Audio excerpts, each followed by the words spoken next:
Welcome everyone to the MWCA interview hosted by the MWCA fan server, and I'm Abby. And how about all of our MWCA guests just introduce yourself?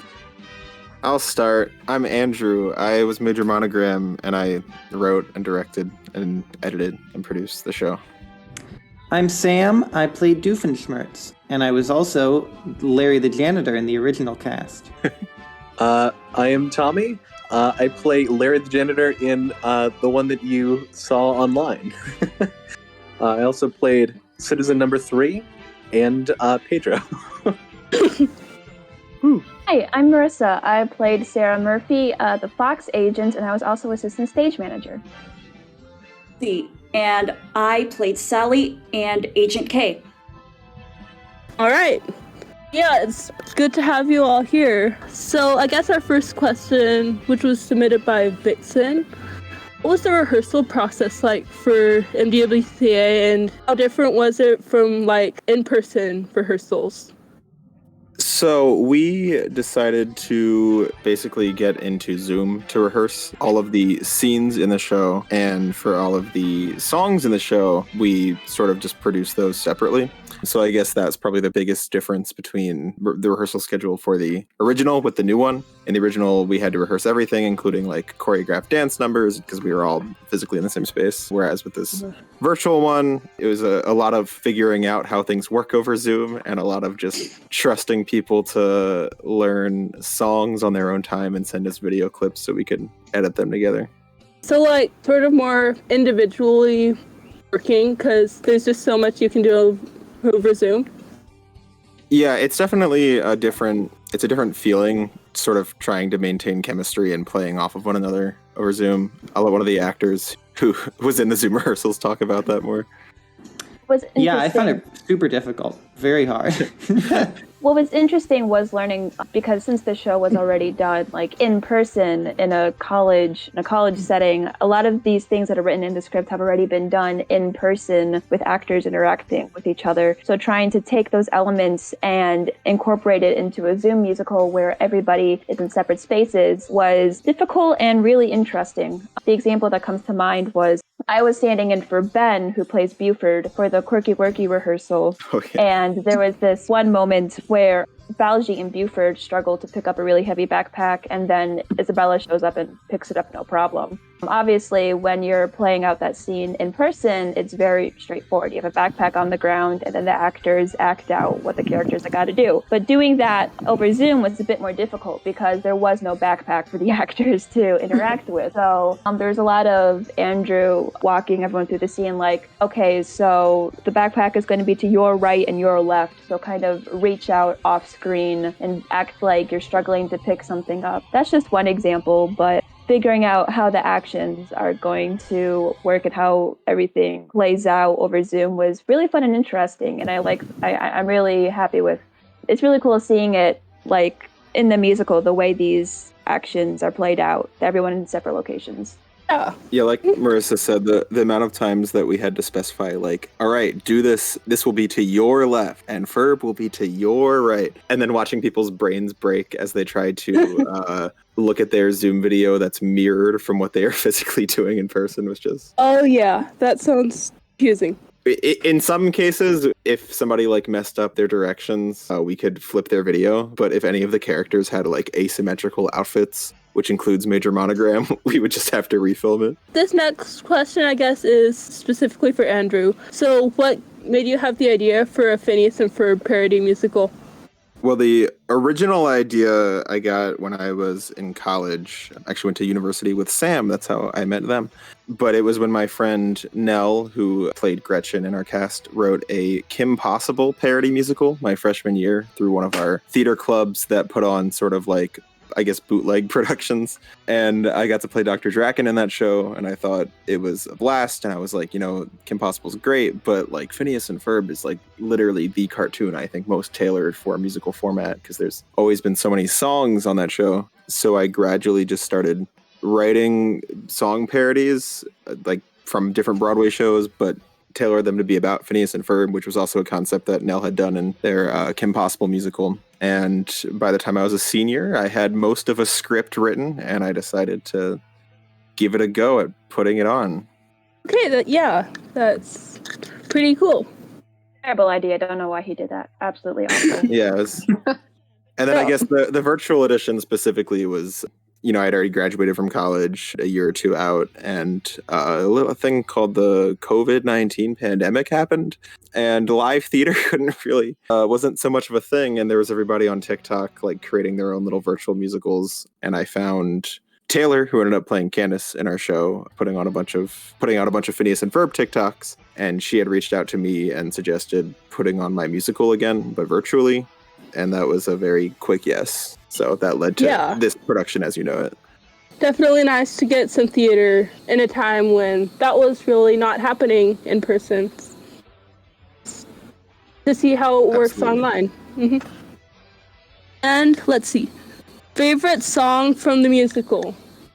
I have a very unpopular opinion, and I think it comes from my being involved in the in-person production. I think that Big Fun is a really excellently written parody, but I do know that that is indeed an unpopular choice. Yeah, I do know that the process of producing Big Fun was quite miserable and plagued with difficulties for the online version. And so I got to be in the nice position of not being involved in that. And so my memories of Big Fun are unsullied. But I think I'm really the only person on cast that has positive feelings about Big Fun, which, to be fair, I do think if there's any song in the show that is tailored toward an in-person production as opposed to a virtual one, it's probably that one.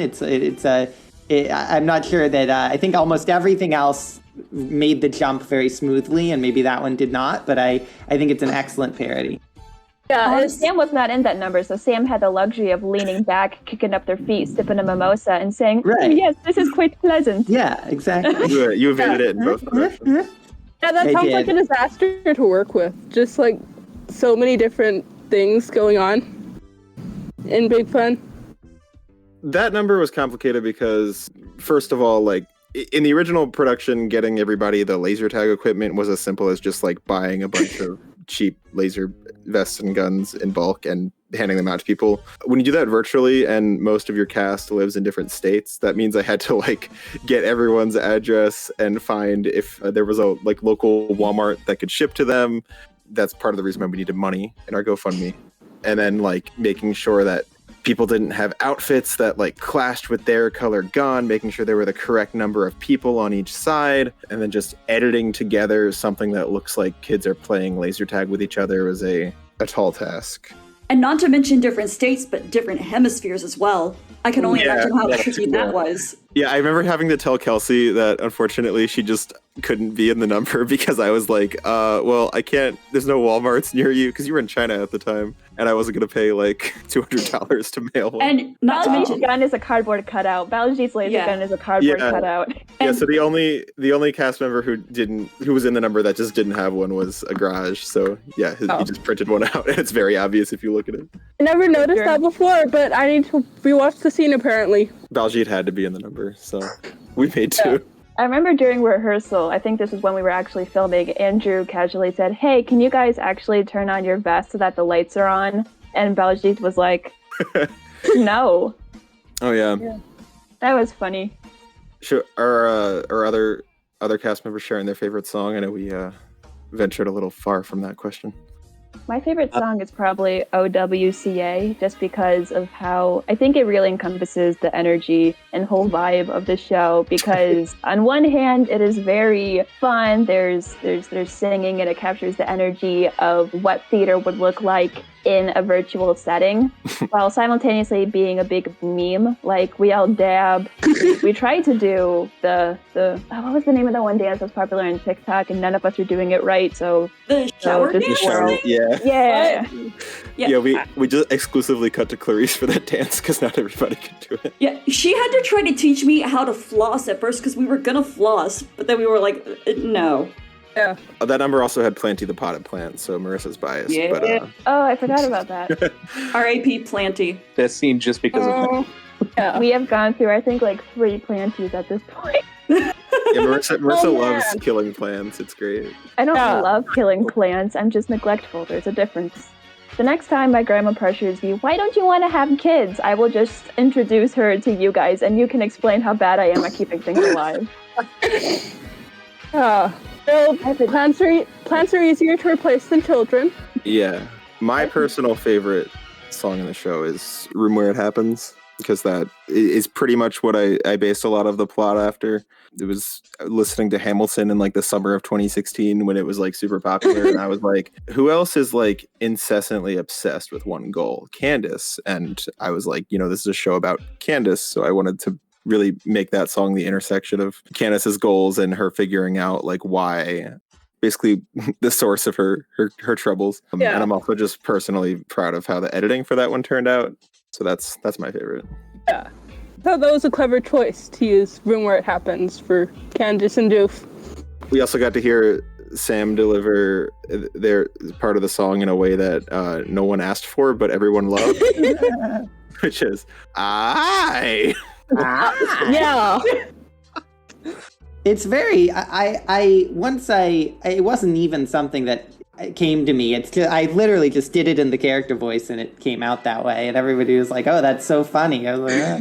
But I will say, what's the line in that about something about my brother? I must have done as many takes of that one line as I did of like all the rest of my dialogue in the show put together, because it's like very rhythmically precise and also super fast, and I could not get it out. Like, it was very difficult. Do you know the one that I'm talking about? When I'm in charge, my bro will get what he deserves. Yeah, that's right. When I'm in charge, my bro will get what he deserves. It's also like half talking, half singing. It was like, oh my God, just a really difficult line to get out. So there's a little fun fact. I'd also like to publicly clarify that in the video on that line, you can see Sam holding up the picture of Roger Doofenshmirtz and licking it. And that was Sam's choice and not a directing choice.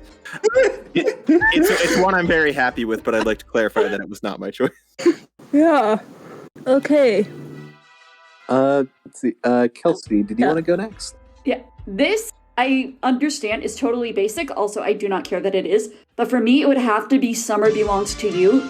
So I, like Andrew said, I was in Beijing while we were in production on this. And over the summer of 2020, so Beijing was essentially locked down for like 9 months. And for the summer part of it, I was watching all the way through Phineas and Ferb. And I went back to the Summer Belongs to You special, and it just made me feel so joyful and triumphant. It has major You Can't Stop the Beat energy, which most musical theater people will tell you. Yes. And after watching through that, I was like, okay, if I get to be part of a live performance of this song someday, I can die very happy. And then I found out Andrew was doing MWCA, and here I am. Please don't die. I have no plans to. I'm immortal. Yeah. Please don't. That's a huge liability on Andrew's part if you do die. Yeah. You want to move on to another question? Wait, Tommy hasn't gone yet.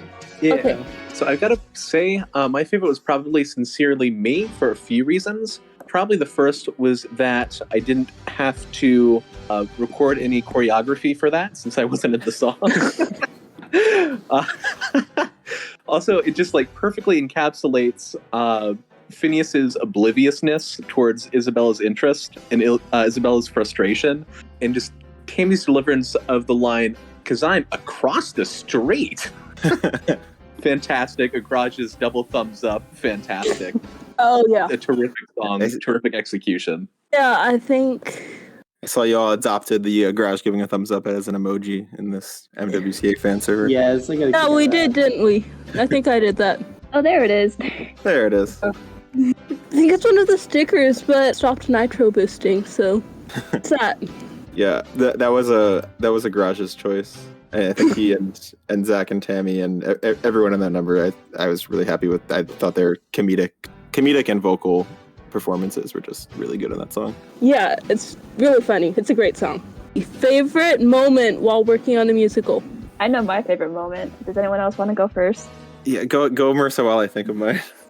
So this was when we were first recording it was like the beginning of Tech Week, right? And at one point in the show, Matthew, who plays Jeremy, is supposed to like throw a hot dog off screen for a bunch of animals to chase. You know what's happening. You know it's coming up. The WCP. And originally, the plan was for Matthew to order it was like a dog chew toy that looked like a hot dog, but it hadn't been delivered yet. And this was like the week we were filming. Yeah. And after we wrapped up filming and we were going through questions and notes, Matthew said, "So my hot dog hasn't come in yet. I'm not sure what you want me to do for the scene." And Andrew, after a long pause, said, "Can you just get a real wiener?" That was the gateway drug to all of the wiener jokes pointed at poor Matthew. Yeah, we spent a solid week just talking about Matthew's wiener there. Oh man, that's great. I mean, he seemed to receive it pretty well. Oh yeah, he was like in on the joke. Like we have an emoji in our server of him holding up a wiener, and he's used it before. Like he's got a good sense of humor. Yeah, that's funny. See who else wants to share. Any standout moments from making this show? There were definitely a lot of moments where I would get really happy hearing people's recordings come in, and sometimes there would be like funny unintentional things that would come as a result of that. I can remember there was a moment when we decided to record Us Against the Universe, which wasn't in the original MWCA, but we just recorded it sort of as like an extra for our show. During Phineas's verse, Zach was singing "Time to Celebrate Our Victory," and on the online site that we were using to record the song, Soundtrap, for some reason it like bugged and it kept looping the same section, and it sounded like he was saying "Time to celebrate our victims, time to celebrate our victims," which was like, that's great. Just an unfortunate like result of it cutting off at a specific point. But there were just so many funny moments like that where like something somebody delivered would sound a little bit wrong and it would instantly generate a bunch of memes. So I don't know if that's like a cop-out answer, but just like the cumulative, all of the moments where people took unintentional things and turned them into memes and like put in extra effort to make extra dumb stuff that people didn't have to make always warmed my heart. Yeah. Yeah, I can't think of anything specific, but I just want to say, like, and I think this is maybe, you have sort of a sense of this since you're on Discord yourself, but like, the degree to which this cast really bonded and got to know each other just outside of anything related to rehearsal via like being on our cast server, playing, Jackbox and games and other stuff like that. Like really there was a lot more of that than there would be even with, in-person extracurricular productions where supposedly like people have more in common and are like all going to college together. Like this show had far more cast bonding than any other production I've ever been to, like by a factor of like 4. And that's just a really neat, fun, unique experience. Like I think that we really relied on that during this unbelievably difficult, like socially isolated time to like have this, source of like very like support, but not like just the kind of like support in the sense that like it is light and fun and like friends that you don't need to like invest in the same way that you can invest in a different way. I think. I don't know if that makes sense, but yeah, I think everybody got a lot out of it, and I don't know. My favorite moment was probably something that happened during like a Jackbox game, Monster Seeking Monster, something like that. I have a mind like a leaky sieve, so I can't think of anything specific, but there we go. I'm glad that you said that, Sam, because I've been thinking along similar lines, but like haven't like didn't say that. Yeah, for sure. Like the bonding outside, definitely. Like I've tried to keep close with friends from like other productions through like online chats or whatever, but like this is the only one that's like been sustained like after the production. It's really weird. I don't know whether it's because it was like during COVID time that there was just like a special bond that was created, or whether it was just because this is such a like unique production, or just maybe the fantastic group of people. But yeah, it's just been awesome to see how everyone's bonded. I noticed, I remember talking to my friend Lexi like early on in this production about how like during COVID, like I used to feel like there was a difference between knowing somebody online and knowing somebody in person in terms of just like what kind of relationship and friendship you have with that person. But as soon as COVID hit, like everyone I was talking to was virtually. So suddenly like those lines got really blurred, and it's like, well, it's not like these are my online friends and these are my real friends. They're all just my friends because I interact with them in the same way. And then as things got, a little better, like vaccines happened, we ended up meeting each other in person, which has been really cool. And a lot of like IRL friendships have started because of this and long outlast our length of production itself. Yeah, online friendships can be pretty cool. You don't really get the same opportunity to interact with people from around the world that you do online. Totally. Let's see, was that everyone? Kelsey, did you share? Yeah. I think for me, my favorite thing was that so much of the cast genuinely loved the source material and knew the lore like the back of their hands. And it truly shone through with everyone's performances. Yeah, I guess going back to your first question, that was also a pretty, I would say, big difference between the original production and the new one. In that a lot of people in the original production liked Phineas and Ferb, and I would even say there were some fans, but there were also a lot of people who were just there because it was what our college theater club was putting on that semester. Whereas this show was like, if you were taking the time to record and submit an audition, pretty much unanimously it meant like everyone was a big Phineas and Ferb fan. Sam, not so much. Or there was something really wrong with you. I mean, what kind of a weirdo? No, yeah, I will say that I mean, I've seen a handful of episodes of Phineas and Ferb, like literally a handful, like 5 or 6. I do like the show, and I don't know. I didn't have cable as a kid. It just didn't happen to be a part of my whatever. But really, what brought me to the show was Andrew Grabowski, and I just think it's a brilliant script, and I would say that I enjoyed being a part of it the first time. The reality is that I was trying to, I actually wrote and produced my own full-length 3-hour-long musical, You Gotta Live The Amazing Adventures of Bob Brown, streaming on YouTube, which you do not need to watch, but it is out there. And so we were doing that simultaneously, and it was really sort of almost like a co-production, because we relied on certain things that behind the scenes to make the show go on. And so I was really exhausted and sort of out of my mind during the initial run of the show. So it was honestly really nice to get to do it in a time when I had a lot of time to devote to it. Not to say that I wasn't still kind of out of my mind, but for other reasons. But yeah, I'm not really brought to it by Phineas and Ferb, which I think makes me pretty much unique among the cast. I don't know. Who is the second least familiar with the lore? That's actually an interesting question. I don't know the answer to that, but yeah. Yeah, that sounds right. Yeah, I guess I just butted in to say that. Yeah. Okay. Go check out Sam's musical, You Gotta Live. Also a brilliant script. Yeah. I think I watched like half of it, but I was really tired. So, it's very long. Yeah, and it's not really tailored to video, so like I would say only some aspects of it really come across. But yeah, it's a full-on ass 3 hours thing. I will say the second act is better. So if you stop watching after the part of the first act, just skip to the second act. I think the second act can stand alone to some extent, and it's a little stronger. When are we getting a virtual edition? That show would be. Doing a virtual edition of that show would be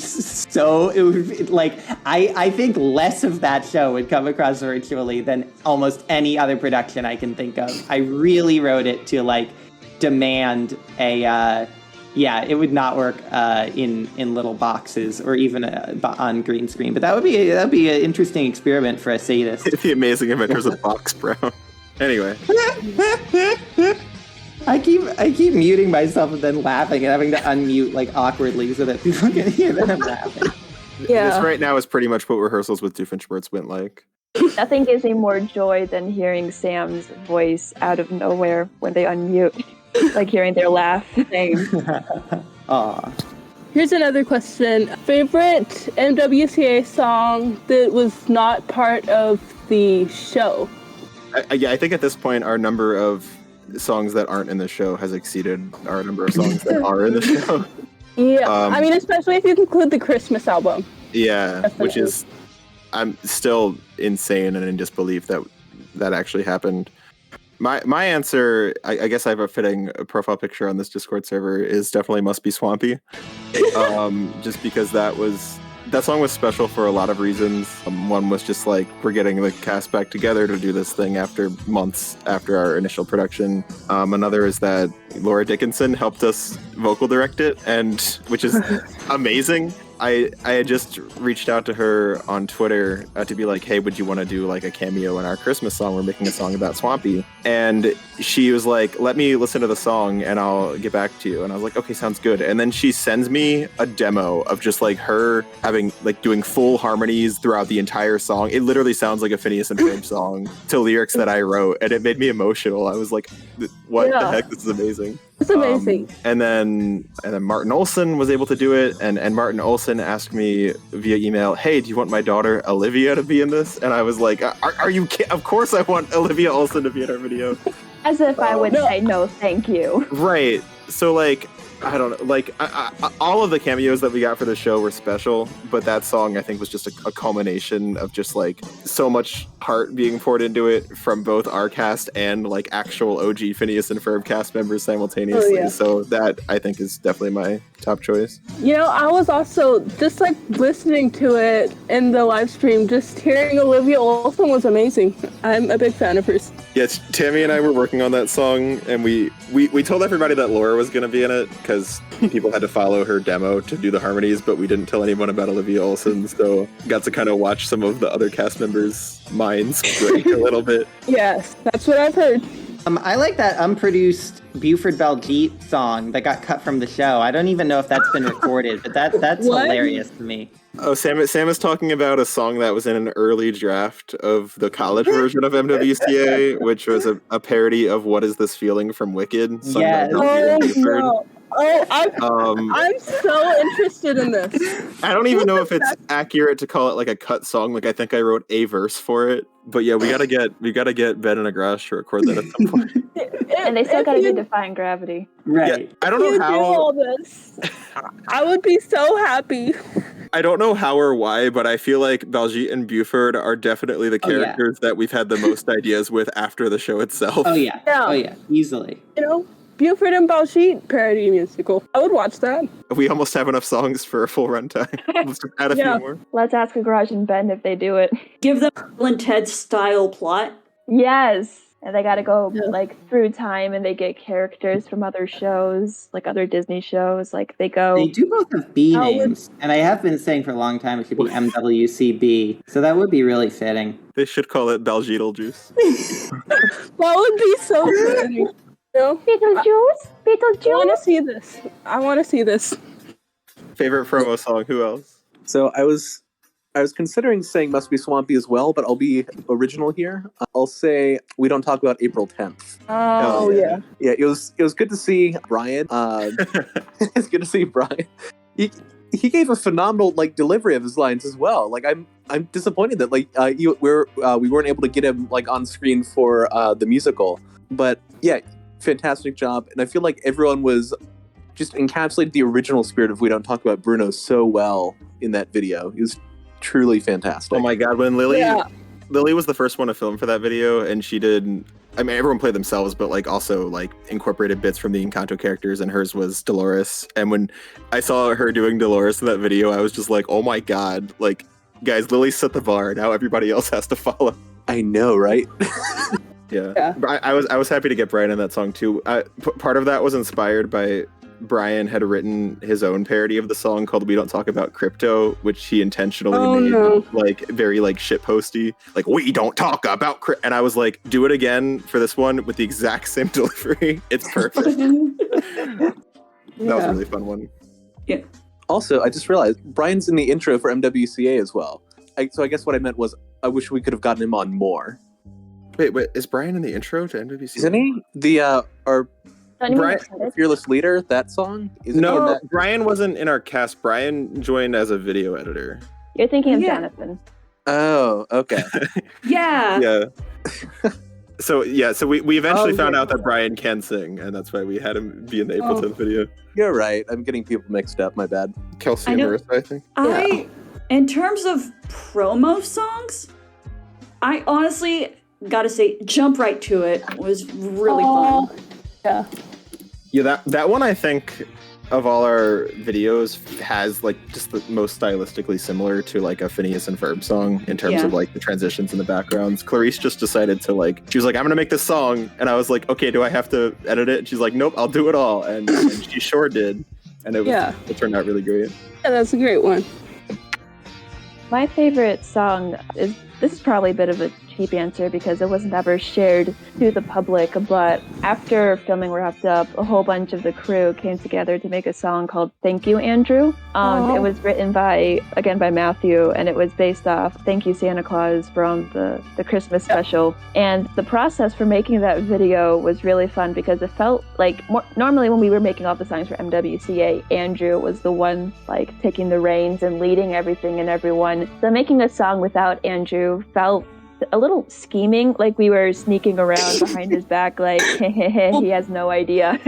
And then when we finished making the song, I framed it as like, hey everyone, we have a song for our new Christmas album. Let's all get together and watch it. And Andrew was like, I'm gonna get rickrolled. This is a rickroll, no questions asked. And we actually played the music video where a lot of the cast was together in Disney. So we all got on Zoom, and everyone that was in Disney World was from their hotel room watching it on the TV, and we showed it to Andrew. And it was a really sweet moment to all just say thank you for bringing us all together. Yeah. Well, now I feel like a jerk for not saying that was my favorite. You said that was your favorite. That would have come up as egotistical, so you're not. I don't know it's being counted, but yeah, that was incredibly sweet. I went from complete confusion to like complete being touched. Yeah, that was awesome. Yeah. The best part was after we played the video, Andrew was like, how did you get people to send you videos? I couldn't do that. Oh my god. Listen, I love this show. Getting 40 people to send videos on time and checking them and make sure they look good and giving them notes if they needed fixes was something I don't want to repeat. Oh, yeah. There go the WCA 2 dreams crushed again. Yeah, that's every time somebody's like, can you guys do a sequel? I'm like, no, with a little heart emoji. Like, I like working with people. I'm happy to continue the promo songs and like smaller scale stuff and working with specific people who are dependable. I think a full virtual musical, at least for me, I'm happy with what we did. And call it there. Okay. So I think we're gonna do one more question, and then we're gonna play a Kahoot that Valve made.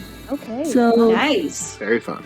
outside of the songs, favorite moment takes place in the show. I need to think about this one. Okay, I'll just say mine since we can start out with that. My favorite is gotta be the Bujit scene at the end. When they're induced. Yeah. That scene just makes me so happy. I've watched it so many times. Are you talking about the one at the end in Different Source? Yeah. Yeah. Yes, that scene. I want to give credit again to Nell, the one that wrote the Kim Possible musical. Pretty much like 95% of the script was written by me, but that scene was written by Nell because I was trying to figure out a way to like hint that Baljeet and Buford would eventually become a couple, but not actually have them become a couple because I want this to still fit in the Phineas and Ferb continuity, but I also didn't want it to feel like queer baiting. And I was like, how do I balance all these things? And Nell was like, I've written a lot of queer fanfic. I got you. And I was very happy with how that turned out. And all of those years in middle school writing on Wattpad have come. Literally though. For me, I can't decide on just one, but it probably had to be one of the cameos that we had. For those who don't know, Andrew didn't tell most of the cast that there were going to be those cameos. It was on a need-to-know basis. Yeah, so like, we were watching it, and they would come out. We're like, what?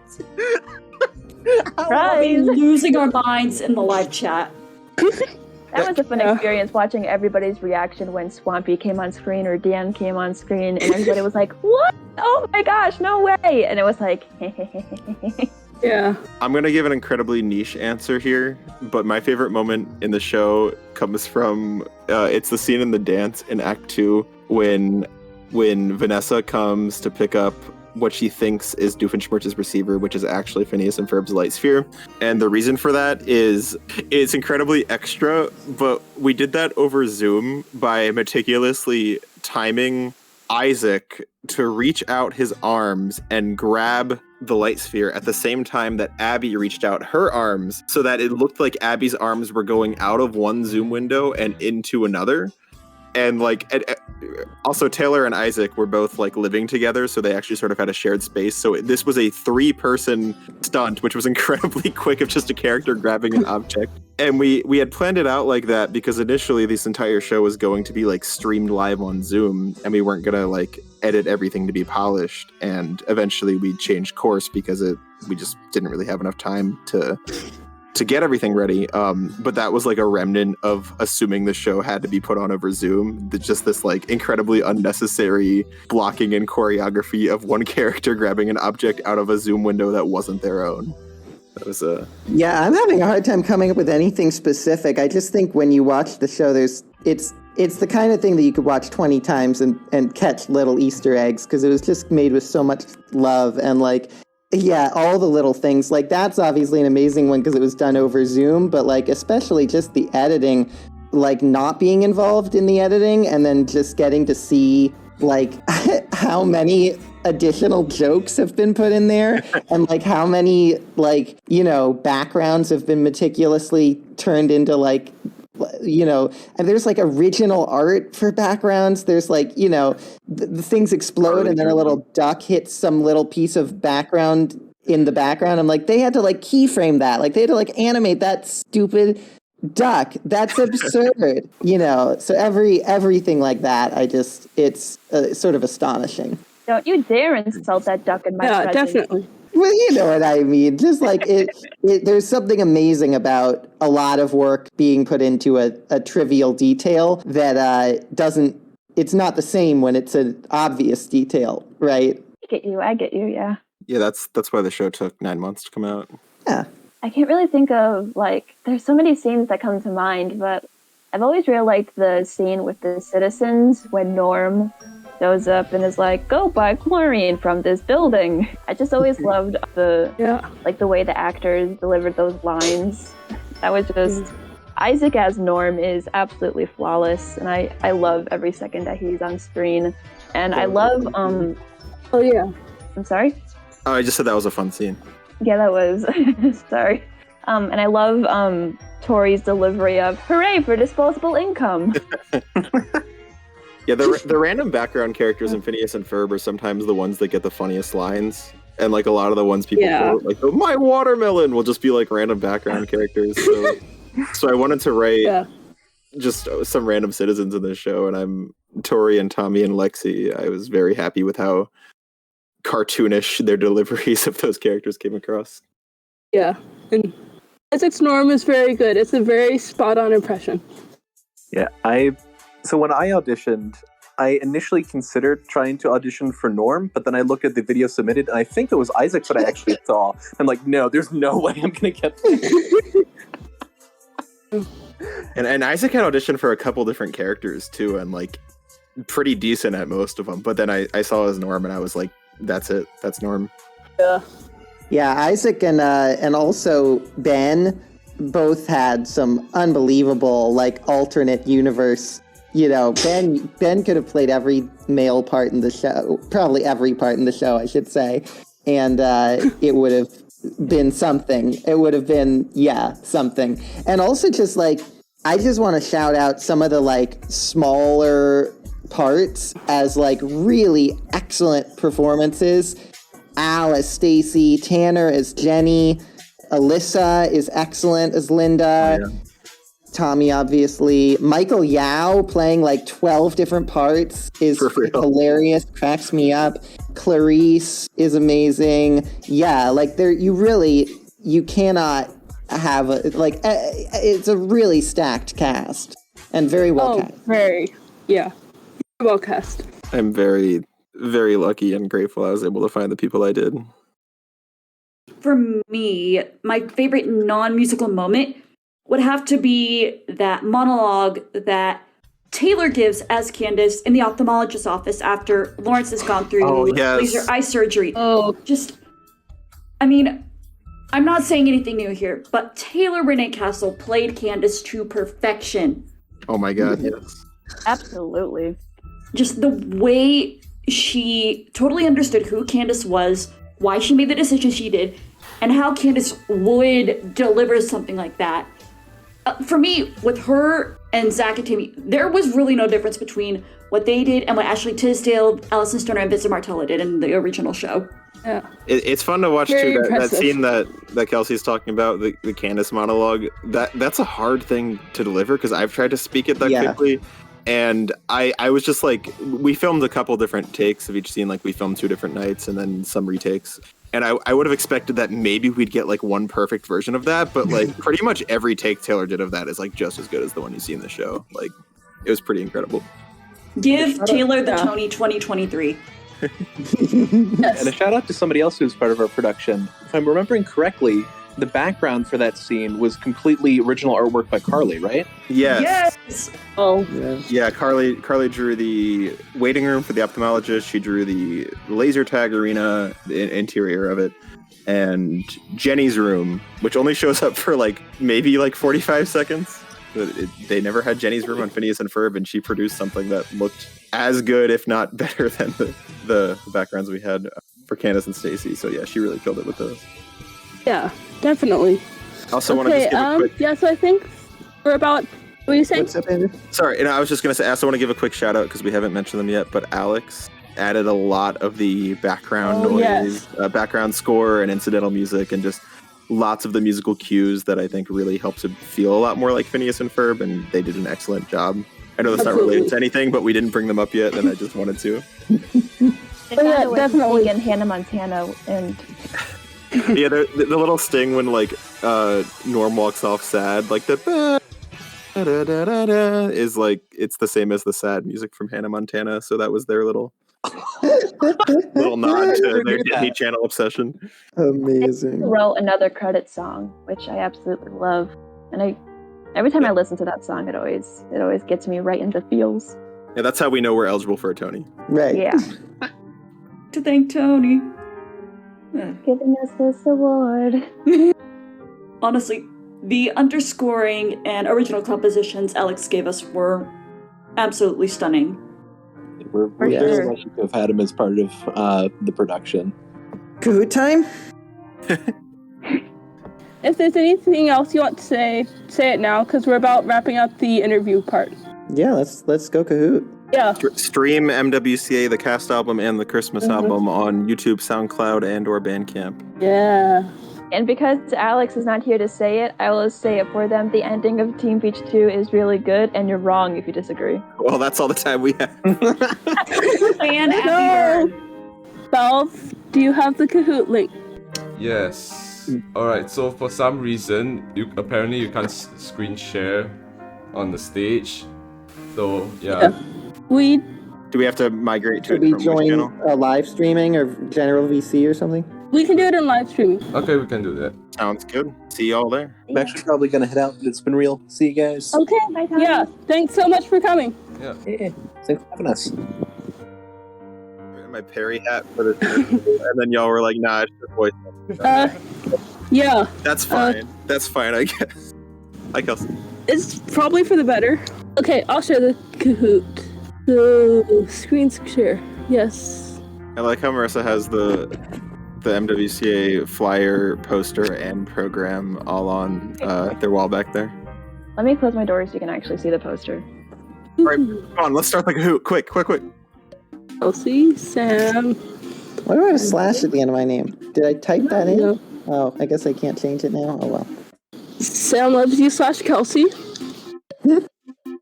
So the winner of this Kahoot gets a custom role on this Discord server. Oh yeah, I forgot about. Yeah. You know what? I didn't actually look at the questions, which I should have done, but I didn't. So I'm gonna join. Well, if you don't know the questions, then it's fair. Yeah. There we go. All right. I think that's everyone. Okay, so yeah, I guess we're gonna start. What invention did Phineas and Ferb build in Act 1? Laser tag arena, giant laser projection system, laser death ray of doom, or laser pointer. Okay. Am I allowed to play this? I feel like I'm biased. Yeah, you can Yes. play. Okay. I guess you can play. Yeah, how well do you remember your own script, Andrew? Maybe, Everything that's not Monogram's lines, very well. No, I probably don't have as much lag as y'all do. Because it's on my screen. Oh well. What innator did Doof build in Act 1? Waffle innator, poo innator, animal and slave innator, or laser innator? Alright. Who keeps picking the wrong answers? I do not know. Someone has a trollish sense of humor. This is really like going to be like a latency test. Who is the fastest click speed and internet connection? Yeah, I clicked Where does Doof when keep I his was self-destruct buttons? Abandoned self-storage, supplies closet, evil annex, or basement?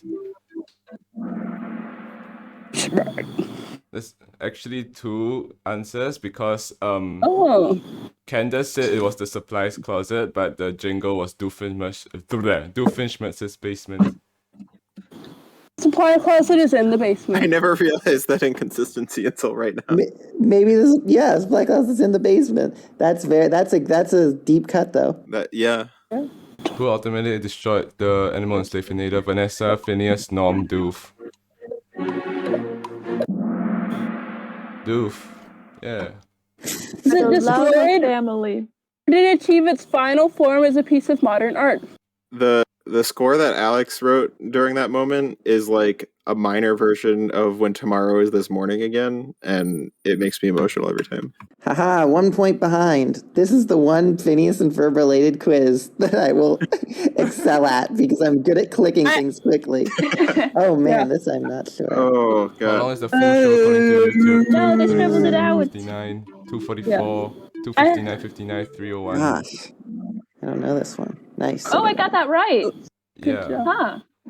I got it wrong. So I'd like to clarify that includes intermission and credits and all the extra songs. People call it a 3-hour show, but it's only like a 2 shorter hour. than You Gotta Live. Amazing Adventures of Bob Brown. Alright, which was the longest musical number featured? Oh my god, you that's- guys, you are going to go to Where It Happens on Summer Nights Part 1 plus Part 2.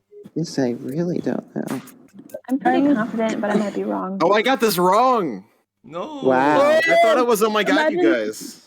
not knowing your own musical. Oh my god, you guys. They're pretty close. If it's not Oh My God, you guys, they're very close. Butterflies.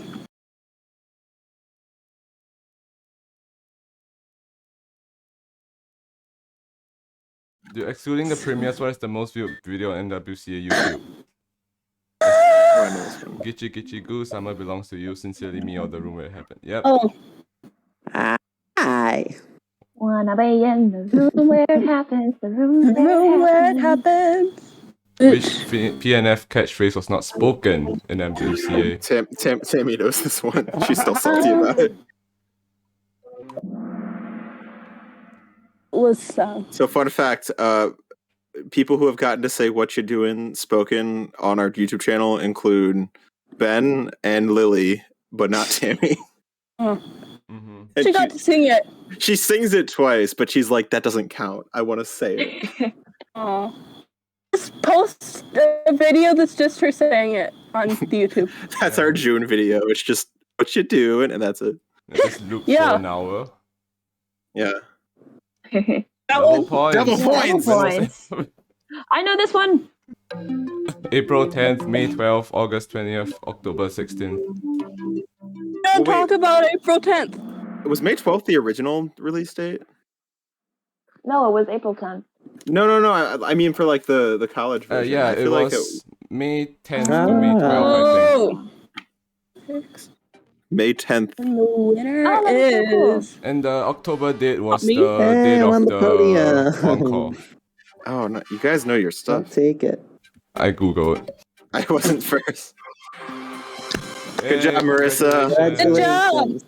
Thank you. The only person to get everything right. That was fun. Yeah. I would like to thank the Academy. Thank you, Andrew, for doing the we actually Okay. we had like a pretty similar kind of Kahoot. We did like a party on April 10th just for our cast, which was like also like meta questions about MWCA. So Fun. it was fun seeing somebody else make something so similar. Yeah.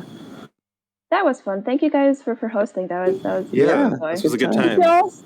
y'all so much for joining. I look forward to seeing this on YouTube. Mm-hmm. Yeah, eventually. Thanks for giving us free content. Yeah. Free publicity Yeah. for a show that's already out. I love your Instagram, by the way, the doof affirmations. Oh, thank you. I Yeah. mean, Is that yours? that cracks me mine. up. Oh, that's I awesome. haven't posted in a while, but yeah, that's me. Yeah. I need to And- make more posts. Got a notification today from Instagram that said Dooformations, who you may know, is on Instagram. Yeah. Oh, yeah. I need to make more posts. I just haven't been. I hope you know every time Yeah. somebody makes like fan art of MWCA, I always share it in our server, and everybody always like loves it. It means Somebody a lot. recreated the first number of our show in Animal Crossing. And as Yes. an Animal Crossing junkie, I absolutely love it. Did you see Yeah. somebody's recreating it in VR?